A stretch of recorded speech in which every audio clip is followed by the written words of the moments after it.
Nearly 6 years after a deadly drug raid, a jury sentenced former Houston narcotics officer Gerald Goins to 60 years in prison for his role in the raid. The sentence comes after a lengthy trial. Goins was convicted on 2 counts of felony murder in connection to the raid. The raid led to a shootout, killing the couple in the home. On live at the Harris County Criminal Courthouse tonight with details. Stephen? Well, it was a big day in court. In fact, Harris County's district attorney called this the most important verdict in the county's history. Of course, we know it meant a lot to the family of those Harding Street victims. Take a look. This was the moment in court where Gerald Goins was sentenced to 60 years. You can see he didn't seem to have much of a reaction. He was slumped over, his head down, and his hands together. This verdict today comes after a lengthy trial and close to 10 hours of deliberation for the jury in the punishment phase. You'll remember Goins was convicted on 2 counts of felony murder in the deaths of Dennis Tuttle and Regina Nicholas. The 2 of them gunned down in that 2019 Harding Street raid. The raid based on a bogus search warrant Goins obtained with false information. Today, Dennis Tuttle's son, Ryan, gave a victim impact statement in court, and we spoke to him afterward as well. He said his family finally had some closure, but there are still questions as to why his father and his stepmother were targeted in their home. Ultimately, he stated he wants an apology from those he says falsely claimed his parents were drug dealers. He said he also wants to see change within HPD. I think that. All right, Texas Prison Story family, salute y'all. This is Texas Prison Podcast number 8 with my co-host AR-15. AR, how you doing tonight? Doing great, my brother. Doing good. Thank you. Welcome back, y'all. And make sure you double tap that screen for us. Hit the thumbs up. Tonight, this one is probably going to be a little different for you. If you haven't been, hold on one second. If you haven't been following the news, and this has been a major case in Houston right now. And full disclosure, me and this man right here, we're not anti-police, never that. We know that all of them are good, but hey, just like anybody else, there's some bad apples. And you remember what they would say, AR? One bad apple will spoil the bunch, remember? Yep. Yeah, so this guy right here is about as bad as they get. He falsified some documents, got a house raided that was not selling drugs, and the 2 people ended up dying. And all of that is up for debate, so I will admit that they were having some type of drug activity, right? I believe it was just personal use, AR. It wasn't nothing like selling. No. Yeah. They were just getting high in his house. I guess this all arrived. Somebody gave him a tip or something like that. I really don't know, all right? But obviously everything he did was wrong because he just got 60 years. Yeah. Now here's the crazy part. This is the crazy part. This man, they've known, has done this now for a while. They're having to go back on his cases. They're dropping things. Like people that he arrested were not guilty. They were innocent. And I said a lot that I've never met anybody in prison that said they were innocent before. Have you, AR, in your times in prison, ever met a man that told you he was innocent? Yeah. You have? Yeah. Did you believe him? I wanted to, man. It was just hard, it's one of those 50-50 kind of things. I mean, he felt sincere about what he was saying, but I just didn't know if the man was telling the truth or not. So you surprised me when you said, yeah, I have not ever met a man in there myself. Matter of fact, most men in there bragged on their crimes. Most did. Yeah. Most of them did, and the pecking order says murderers are more important. Next one, you got some people that might have shot a bunch of people. The prison hierarchy, as far as that goes, is backwards to society, right? But the worst thing that you can ever be inside of a prison, any state, federal, state, any state, is a crooked cop. Yeah. Can you imagine how scared this man is? No, man, I can't imagine how scared he is. So we watched something before. Shout out to everybody in the comments. Salute, y'all. Make sure you double tap that screen for us. Get them likes up, please. So we watched a little clip from ABC 13. You want to tell them what that clip said and what was going on? What, with him getting the 60 years? With him on that stretcher, you remember? Oh, yeah. He fell out in court. He still had and he wanted to, while he fell out and they were wheeling him to the ambulance, he wanted to reach for one of the cops' guns and take his own life because he was scared to go to prison. He was scared to go to prison. Exactly right. So here we go, something else.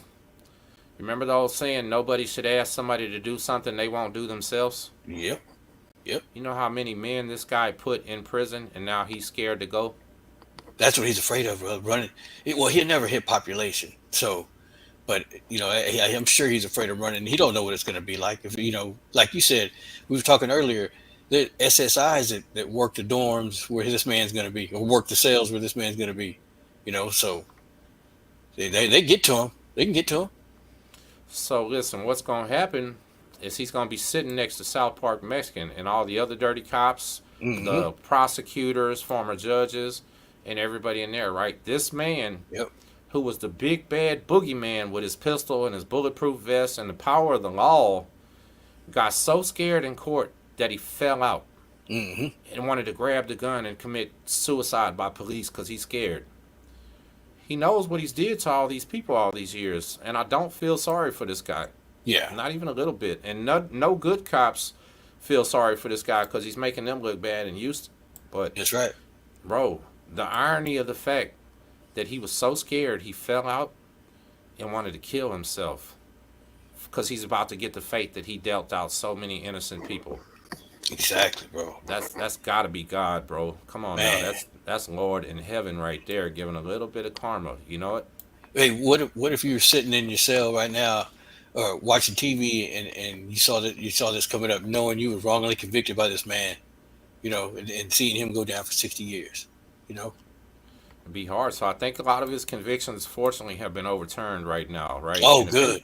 If anybody's watching this that knows anybody with his convictions that was overturned, tell them get at me. I'd love to speak to him because it is a big story, and that is something that's sad as fuck, man. We talk about this is not the life you want. Prison's not the place to be. All the tragedies that go on, and for somebody in a position of power to abuse that is similar to a babysitter being a child molester, in my opinion. Yeah. You trust society. You trust people. This man's to protect and serve. Instead, he's doing things to people. So he was a bad representation of a police officer, right? He's the ones we don't like, and he's the one nobody likes. So let's talk about it. SSIs, all right? Going to protective custody. When you're in protective custody, it's basically segregation, right? It's lockdown. You're in the hole. That's how they keep you safe. When you're in protective custody, I don't know if you remember this, listen, because we didn't have it in the feds, but if they pull an inmate out, they close the entire prison, they are. Yeah. Any workers that are in the hallway got to be locked in behind the door, behind the crash gate. Yeah. No, everybody's supposed to turn the other way, not look his direction. Yeah. I remember that. Yeah. And then they walk the man where he's got to go. If that man has to go to medical, nobody else is going to medical that day. Just that protective custody man, right? So this guy, not only is he going to have to deal with being in prison, he's going to have to deal with every time he makes a movement, everybody seeing him. Everybody knowing what's going on, looking through them windows like, look, there goes that crooked ass cop. Yep. Right? So he's going to have a long time of humiliation. And the way the prison guards work is they consider themselves a form of law enforcement, even though cops don't really necessarily, that they consider themselves a form of law enforcement. So you know who will do a dirty cop worse than anybody is a clean cop. Yeah. Right? These police officers are, shout out to the homie Hangout. I see you, Josh. Make sure y'all subscribe to my man right there in California. So yeah, a dirty cop will get done the worst by good cops because now he made them look bad. Yeah. Bro, I really think when he goes back there to that hole, who's got to bring him his food? Who's making his food? It's going to be inmates, right? He's going to be the one that they're going to be putting feces in his food. They're going to be putting urine in his juice. Like, this dude is not even going to be able to eat no more. Yeah. Think about it. He's fucked. Yeah. He's going to have boogers on his hamburgers. You know what I'm saying? Like, this is going to be a lifetime deal for this guy. And you just said it. It's a life sentence. This 60 years is a life sentence for this man. It's not like he's 20 years old. Even if it was, he still get out an 80-year-old man. But, this is a life. He's dead. He's dying in there. So his release date short way. Well, they don't have a short way, but I believe that murder is 3G. So yeah, he's looking at having to pull at least 30 years, and I believe he's in his 60s. So they gave him a death penalty. Yeah. They gave him the death penalty. But then we have two people that lost their lives also. That's right. So what's good for the goose is good for the gander, I guess. But here's the part. I want to ask the commenters, AR. This question isn't for y'all. This is for the people in the comments. Do y'all feel that he deserves to go to protective custody and be protected all these years? Or do you feel like they should throw him in general population and see what happens? That's what I want to know. Personally, I say this, AR. Putting that man in general population is going to do nothing but mess up some other people's lives when they do something to him. Yeah.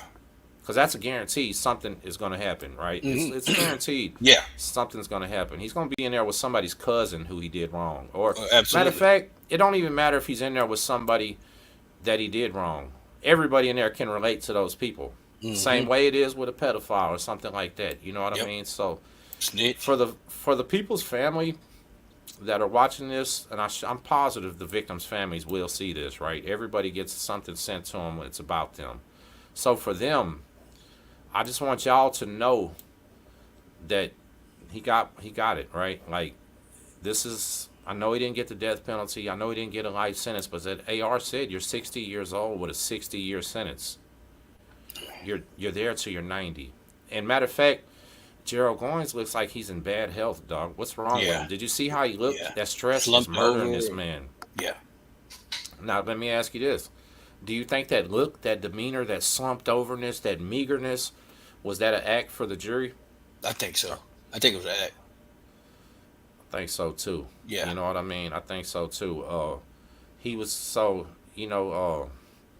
or whoever was sentencing him, I don't know if it was a jury sentencing or a judge sentencing, because you get to choose before your trial who you want to sentence you. And most people will pick a jury, because you can persuade a jury, you can go to their emotions, play them and all that. I truly feel like him falling out, him being all scared looking and sad looking, I'm mixed about it. Because I think it was a little bit of an act, but I think it was also genuine. Yeah.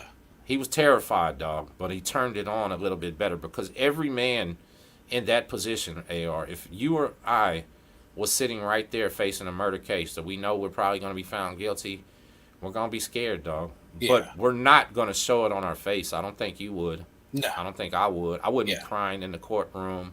I definitely wouldn't be passing out. You know what I mean? Yeah. None of that shit. I would just take it like a damn man. Yeah. And he didn't. And that's the most humiliating part probably to the other officers. Like, this guy is not a tough guy. Yeah. You know what I'm saying? The way he And used now, to act and portray himself. Yeah. Yeah. Imagine how many people he probably abused and he beat along the way. Planted drugs on them, lied on their statements. This is terrible. And again, I say, I know this ain't all police officers. Matter of fact, it's almost no police officers. But the ones that do it, they mess up so many people's lives. It's crazy. So we do have to hold them accountable every now and then too, right? Like, Yeah. if they're out here killing people for no reason, man, you got to go to the jury just like we do, I guess is the way you say it. But this is a trip. I don't know what else to say about it, man. It's just ironic as hell that he literally said he's scared to go where he sent so many people. Yeah. I mean, he's going to be locked down 24/7. I mean, yeah, he won't be around that many people. No, he's about to go crazy because nobody's going to want to talk to him. Nobody's going to want to do nothing. So let me explain something to y'all, right? Back there, when you're in lockdown, you're in a SHU, you're in SEG, you are at the mercy of the SSI inmate or the guard, right? Yeah, right. Either one. If you're in a cell and you don't have nothing to read, nobody can send you nothing if the SSI don't like you.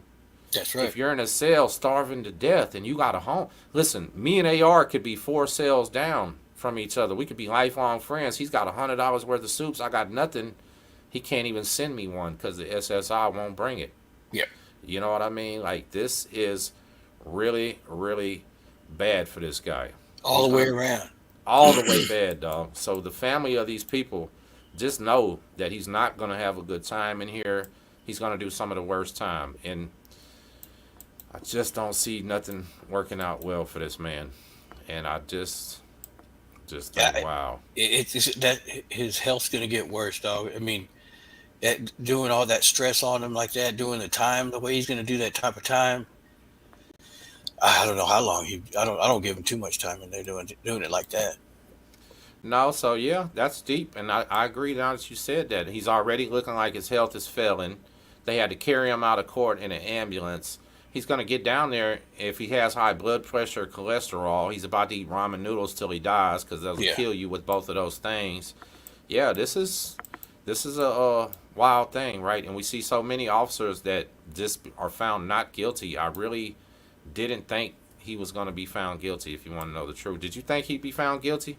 I wasn't sure, man. I was trying to pay attention to it, but I didn't know either way. I couldn't tell. I couldn't tell either because it really wasn't televised or anything. But the way the Yeah, news media has been on this case for so long, yeah, I know. it's just wild. They are. And listen, I told you something the other day about the three guards that got caught having sex with the women in the prison. That's right. Remember? Yeah, Yeah. So those same guys are going to be looking at the same type of treatment also. yeah, they are. Yeah, They're they going to are. protective custody. They might be his neighbor in the cell. You know what I Hmm. mean? Like, so if you're in any type of power, any type of position, any type of anything like that, maybe you don't break the law. Maybe Yeah, you shouldn't be a criminal. Maybe you yeah. should live right because it's going to be a lot harder on you in there than it is on the normal man, And they you obviously know? can't be thinking about that. I mean, because to especially being a prison guard, maybe a police officer, you don't get, I don't know, you ain't stepped inside of a prison before, you don't know what it's like day to day process. But being a prison guard, you know what it's like in there. So for you to do wrong, knowing where you can go and what you got to go through, because you deal with other prison guards that are locked up in there, or like you said, cops and judges. Yeah, you brave. That's pretty amazing, ain't it? Yeah, But so okay, so but then I'll play devil's advocate. We went back too, and we knew. right. So Yeah, therefore, humans are humans, right? I've yeah, been more than one time. You've been more than one sure. time, but we were also coming from positions where we were criminals. These guys Yeah, were like law-abiding people with jobs that pay them okay, and careers. It's just a fucking shame that that man threw his life away by lying on some people that was unnecessary, right? Like, what yeah. was he gaining out of that? The I don't. guards, I can understand, hey, they were getting a little booty or something, but what did this Right. guy gain from that? And two people lost their lives out of it. Yeah, I don't know what he gained out of it. Like, was he running for like a higher office? Was he trying to go for chief here with his rec? I just don't get it. You know what I'm saying? But Yeah, yeah. those three officers, yeah, same situation, dog. And let me tell you something I wanted to tell you. So when they first came out with body cam, they were saying that they're going to institute body cameras, right, on these guards. But they were Hmm. first saying that it's only going to be ranking officers, like lieutenants, captains, majors, people like that. They come, sergeants come when there's a problem, and that the regular COs wasn't going to wear them. But now they're saying that the regular day-to-day correctional officers are going to have to wear these body cameras. Do you think there's going to be a whole bunch of them quitting? Oh, because of having to wear. I don't know. I guess the crooked ones. I could see So, that. so You let me know. ask that again. Do you think a whole bunch of them will be Yeah, quitting? yeah. I think so. I think Yeah, so too. yeah. When you look at it across the board, yeah, I think so. So a place with an amazing staffing shortage right now hit the national news all week. Just made their job a little less appealing to the public, right? Hmm.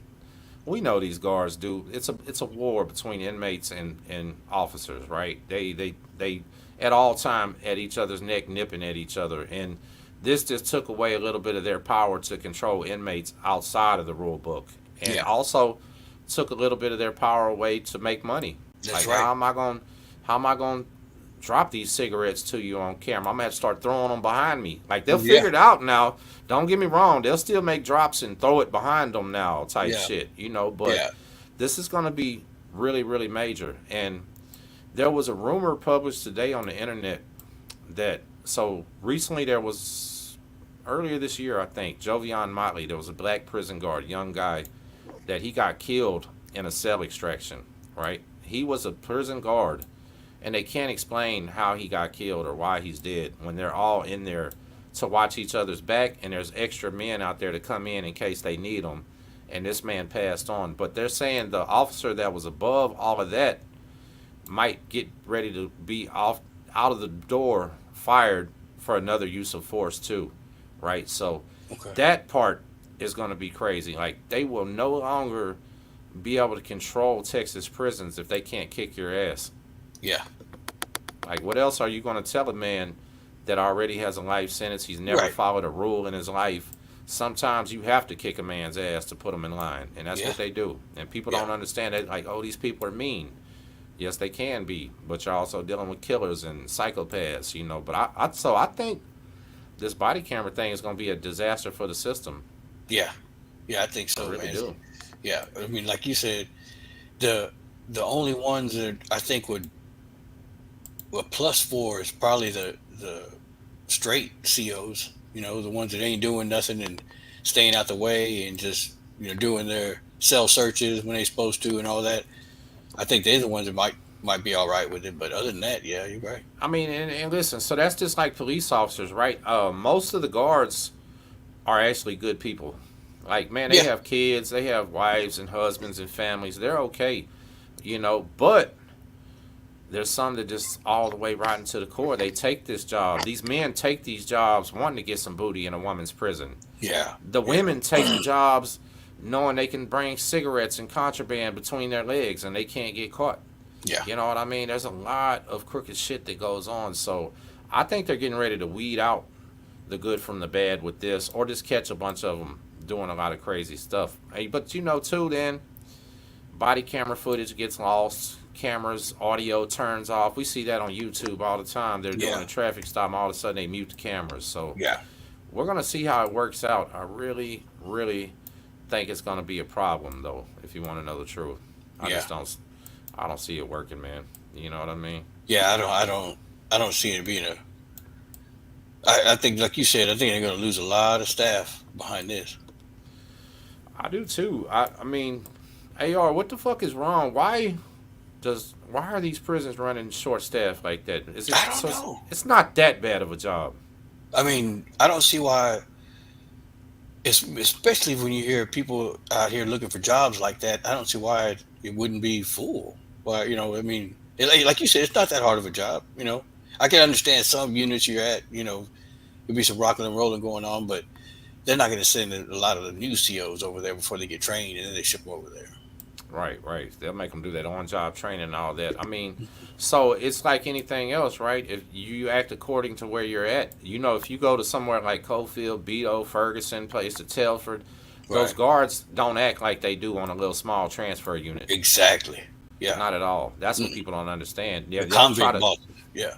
Exactly. And they have to be. They're convict bosses. And see, so a lot of the people that are prison reformists, activists, and everything, they don't understand the term of convict boss.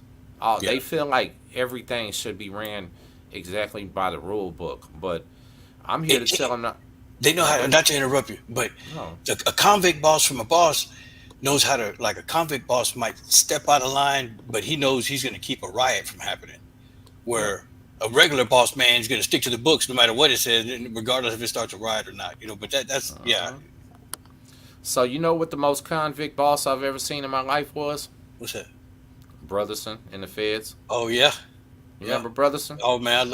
Hell yeah, I remember Brotherson. You know Brotherson left a comment on one of my videos one day? No. Yeah. So listen, check this out, y'all. When I got to FDC Houston, there was an old guard there. He was an older man. The dude was a giant. Like, what, Brotherson, about 6'3", 6'4"? At least, yeah. At least. Big old man, big burly dude. And he had been working there for about 29 and a half years when I got there. Yeah. First thing I did was find a cell upstairs with Glenn Ray. Brotherson comes in there being rude as hell, telling me pack my shit and get out. I'm like, what you mean? He said, the guy that was in this cell is coming out the hole. You got to pack up and get the fuck out. I said, nah, hold up. When he gets here, I'm fixing to tell him I got the cell. No, I don't want to get out. This is my friend in here. Man, I said, get up and get out. Go find another cell. And I'm looking at my cellmate like, is this fucking dude serious? And he was like, I don't know, bro. Like, so he didn't even tell me. And I'm like, man, fuck. So listen, I already went through this at the medium. Now I got to walk down around here and look for a cell. There's a guy from Texas City. I'm from Lamarck. We got a slight rivalry to begin with. You know what I'm saying? We're not even friends, but he's a convict. He's been down like 10 years. So I asked him, hey, man, the law is saying I got to get up out this cell because somebody else assigned there. Obviously, this ain't like Beaumont. Do you mind if I come in the cell? And he said, man, bro, I really wanted this to myself. He said, but I ain't tripping, man. Hometown, you got it. So I go in the cell. I bring everything down, pack up all my shit and put it in there. Brotherson walks by and says, what you doing, white boy? I said, moving my shit like you fucking told me. Yeah. And I'm mad right now. And that bitch ass dude just started laughing like a motherfucker. He's like, God damn it, I was fucking with you. You didn't have to move. And that's when I see everybody else bust out laughing. Yeah. Like, even my cellmate knew he was playing with me, but he didn't want to fuck the whole thing up. I'm like, you bitch ass motherfucking dude. And he was like that on a daily basis, remember? To everybody. Every day. Yeah. Listen, I remember him going into one of the cells downstairs in the middle, directly across from the office. That was maybe they was like some Valley dudes. I can't remember, but they had all the vegetables, all the shit in there, and I want to say a bag of wine cooking. Goddamn Brotherson goes in there, picks up all their contraband, all their shit, tells them go stand by the door. They're going to the captain. Y'all are fucked. You're going to lockdown. Get over there by the goddamn door. He's got the bag of wine. He's got all this contraband ass food and vegetables and shit y'all done stole out the chow hall. Yeah. Sitting right by the fucking door to the elevators. And the guys are standing there looking like, fuck, man, we got caught. We got caught. We got caught. And nobody ever comes to get them. And they're like, where's the fucking captain? Like, we're fucking tired of standing here. Yeah. By the end of his shift, Brotherson is laughing at them motherfuckers, telling them, take your shit back to the cell. I was just joking. Like, he does this with the new people, right? Yeah. Another time, we'll just tell him another Brotherson story. I had that cellmate. I don't know if you remember this. There was a little Mexican dude from Corpus, right? I had first got there, and I was like, everybody wanted him to move in with me. I'm like, but I'm not supposed to have a Mexican cellmate. What the fuck's going on? And everybody was like, bro, that don't even matter over here. Dude's cool. Just let him move in. I'm like, all right. So I remember what they did to me about the move in shit. Okay. Yeah. Well, somebody gave the guy a couple little nasty ass little cigarettes or some shit. He had them tucked up under his mattress. And it was like that old shit they spit out, that dip shit or something. Yeah. It was gross. So anyway, I go tell Brotherson in the office, I go, Brotherson, I need your help. He's like, what? I say, man, listen, I want to get my cellmate, dog. Can you go over there to the Mexican table and just tell his ass go stand by the door that his cellmate just ratted on him and he's going to the captain's office? Brotherson was like, you for real? I said, go do it, man. I said, go do it. I'm standing in my door just staring at my cellmate, like mean looking. Yeah. Brotherson goes over there and said, you, get up. Go by the door. You're going to the captain's office. Your cellmate already told on you. Now, here's the crazy part, right? Everybody, I'm new too, though, but everybody's like, hold on, is this a joke? Right. Or did this boy just really tell on this man? But I'm over here cracking up laughing, right? Yeah. Dude, my cellmate stood by that door and just looked at me like a little puppy dog, bro. Like, why would you do that, Sally? Like he wanted to cry. And I was going to let him stay out there till the end of shift. Yeah. But it hurt me watching him like that. I'm like, Brotherson, just go tell him we was joking, dog. You know what I'm saying? Yeah. And he said, no. Fuck that. He's going to wait by that door. You started it right now. And I'm like, all right, then, fuck it. And I just went and laid down, dog. When it came to rack time and he came back in, he said, Sally, you wrong than a motherfucker for that, man. Yeah, he said, you're wrong for that. If he'd have been a little bit bigger, we probably have been fighting in that bitch. But you know what? I was just like, dog, I need to go and have a little fun. Y'all can't just play with me, you know. But so Brotherson, though, would do things like that all the time, bro. Take like you said, take your contraband half the time, and half the time give it back to you. Man, if he was gonna take it, he was gonna give it back. Yeah. I didn't see him keep nothing. You know what I'm saying? He maybe eat something out your sack or something, but no, he wasn't taking nothing, dog. And then you would have another cop come on shift that's super police. Yeah. Yeah. Remember the difference in the dorm, bro? Yeah. Like, when Brotherson is there, yes, when Brotherson is there, we're upbeat, We're happy. People are laughing, dog. Yeah. They're ha ha. It could be blacks, Mexicans, whites. Everybody's in a good mood, man. Cool. We might go do whatever the hell we want to. Soon as a dickhead cop comes on the shift, you're like you're back in prison again. Yeah. Yeah. You feel tension. Everybody's like got some shit to hide. People Walking in the on day room eggshells. Yeah. walking on eggshells and shit, dog. And it was the cops, the guards, Yeah. fucking things up. You know what I'm saying? It was unbelievable, dog. And I see them busters hating in the comments. It's cool. Y'all just keep on dropping them. You putting me in the algorithm. I appreciate it. But say, listen, these lies right here. I mean, we get so many of these weak ass trolls. They'll be the same ones like Gerald Goins trying to grab the gun and kill themselves because they scared to go to prison. But they want to sit here and watch two grown ass men that been through it talk about it and disrespect us. So we always gonna treat them like scrubs because that's what y'all are. But anyway, anybody can be a warrior behind a keyboard. Dog. Yeah. Keyboard warriors are dangerous, dog. They'll type till their fingers are bleeding. Yeah. You know what? They'll keep punching that motherfucker. Anyway, let's get back on subject. So what I'm saying is the convict boss was the ones that had the prison operating good. Yeah. He was the one that would stop a problem, fix a problem. Because you know what? Brotherson was the type where you could go tell him there was a problem. Yeah. Like, hey, man, we got some shit going on over here. We need to go have this meeting, dog. We need to get something figured out. These two dudes need to squabble so the shit's over with. Right. He was cool with all that. Yeah. You know what I'm saying? Yeah. He was cool with all that. But at the same time, now, if I would have stabbed you, you would have stabbed me or something, Brotherson would have still hit that button. Yeah. He would have had to do his job, right? Yeah. But he never overdid his job. That's the thing. Yeah, he never did. No, he treated you like an actual person, man, like a human being. I mean, you wasn't just like another number over there. Yeah. I like brothers. I did too. He was a good dude. Here's my question for you though. So we caught him on year 29 and 30. You think he was like that at first, or he just started loosening up? I think he started loosening up. After I don't know if you start off that way. I mean, you might, be cool and not look to get on anybody, like that. But I don't know. I think it came on a little later. I do too. He told me himself that he started out guarding at the USP in Boca. Yeah, that's right. He was over there, where everything was life or death serious, and that was before they rotated compounds. So he was a full-time USP guard, right? Brotherson's probably seen so many men get slaughtered, you know what I'm saying? Yeah. And so he knows the difference between something major and something minor. Right. I talked to the ex-prison guard the other day, and I asked him this question, AR. I said, when you're in the academy and you're in training, do they train you for real life activities? What do they train you? You know what he said they train Texas prison guards? What's it? Remember they used to have this little book they keep in their pocket, and that's how they wrote cases and shit? They pull this little book out. Yeah. He said they teach them that book is their best friend, and that's what's going to save their life. And that didn't make no sense to me. I said, so that's what they're training y'all? Like, just write us cases till we go away? Yeah. Like, that's it? I said, did like, you get to a real prison and they actually train you like to be a convict boss? Like, what's going on? He said, hell no. Yeah. They don't want you to be a convict boss. As a matter of fact, they call them hugger thugs. You know what I mean?